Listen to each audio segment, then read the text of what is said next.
Hey everyone, welcome back to my channel. Today I'm checking out a keyboard that's a bit out of the ordinary. This is the Epomaker Magcore87, a tankless keyboard with inductive switches.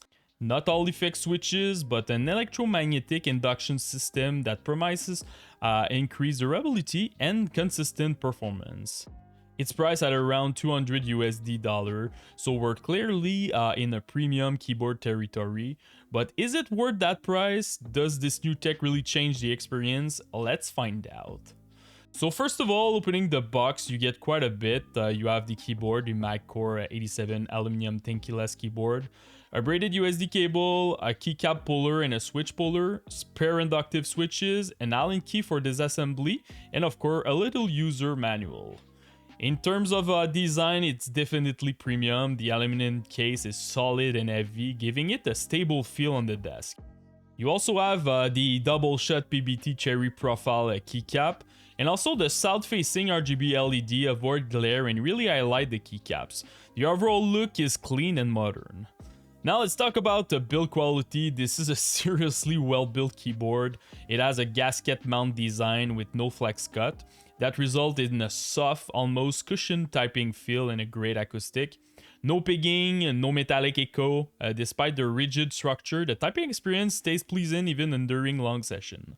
The switches come prelude and feel super smooth to use. No scratchiness and the sound is nicely damp. Very similar to well-modded custom board. It feels a bit different from a typical mechanical switch, a slight clack without being annoying. It's a unique but enjoyable experience.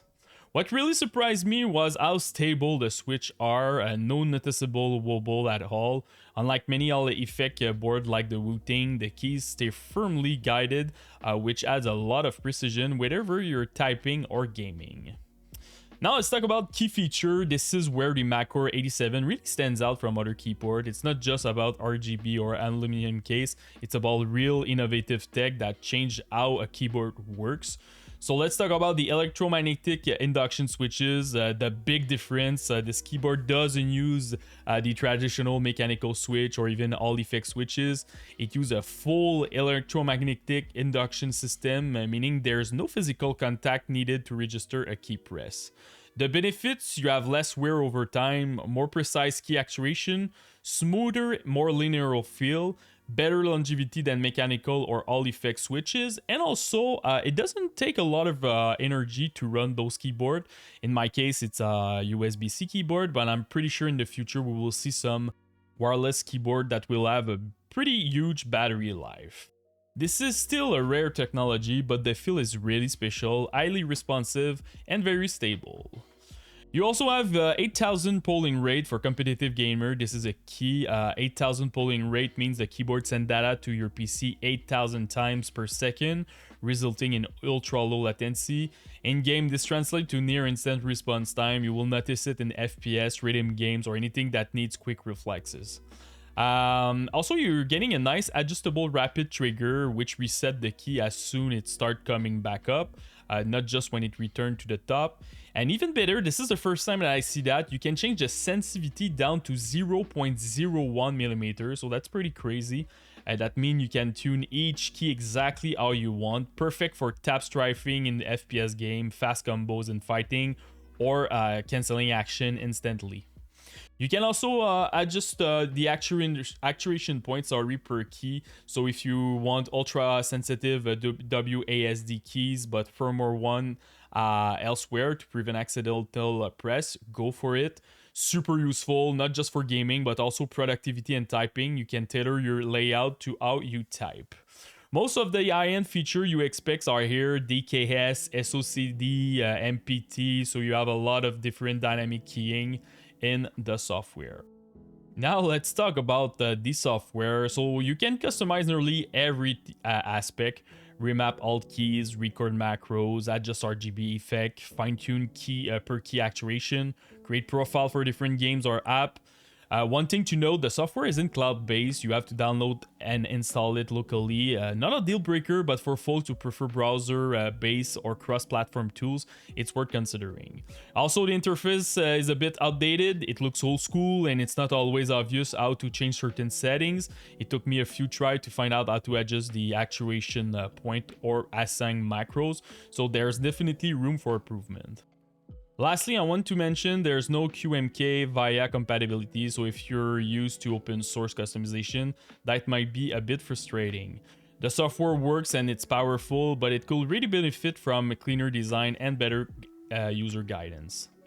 Now let's talk about my personal preference. I've used the Magcore87 for about like 10 days in all kind of scenarios: competitive gaming, productivity, casual office work, and honestly, I was impressed. I spent a few hours on Showdown, a twitchy FPS that demand quick reflexes and movement control, and the experience was just as satisfying as when I used my Wooting 80, which saying a lot. The SOCD function was especially impressive. It's not just for fighting games in a FPS like Hunt. It helped to avoid key conflict when pressing opposite direction. The result, cleaner, more reliable movement and better consistency. But the biggest difference for me was the switch stability. They're far more stable than on my Wooting 80. There's practically no side-to-side wobble. No matter where you press the key, it feels smooth and precise. It's a small thing that becomes hard to giving up once you felt it.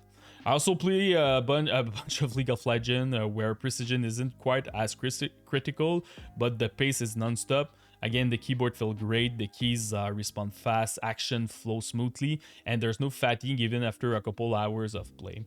That gasket mount combined with the inductive switches make for a super comfy typing experience. Now let's do a small sound test before going to the pros and cons.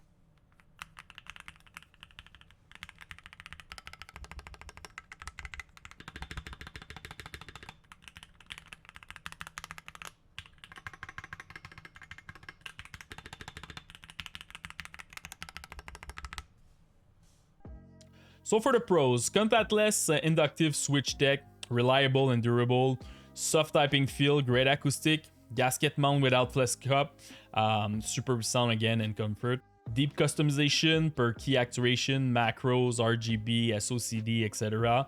Extremely precise rapid trigger, premium aluminum design, and excellent include accessories. For the cons, price might be a barrier. $200 is a lot of money.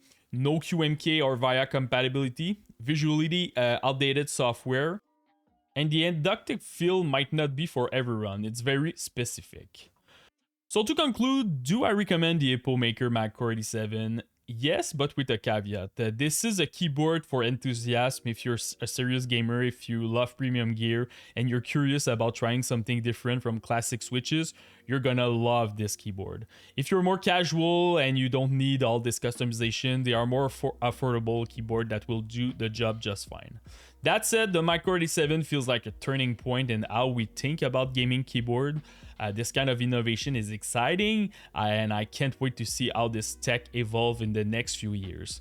Thanks for watching, everyone. If you have any question or want to see deeper testing like modding or comparison, drop a comment below, and as always, subscribe if you're into this kind of content.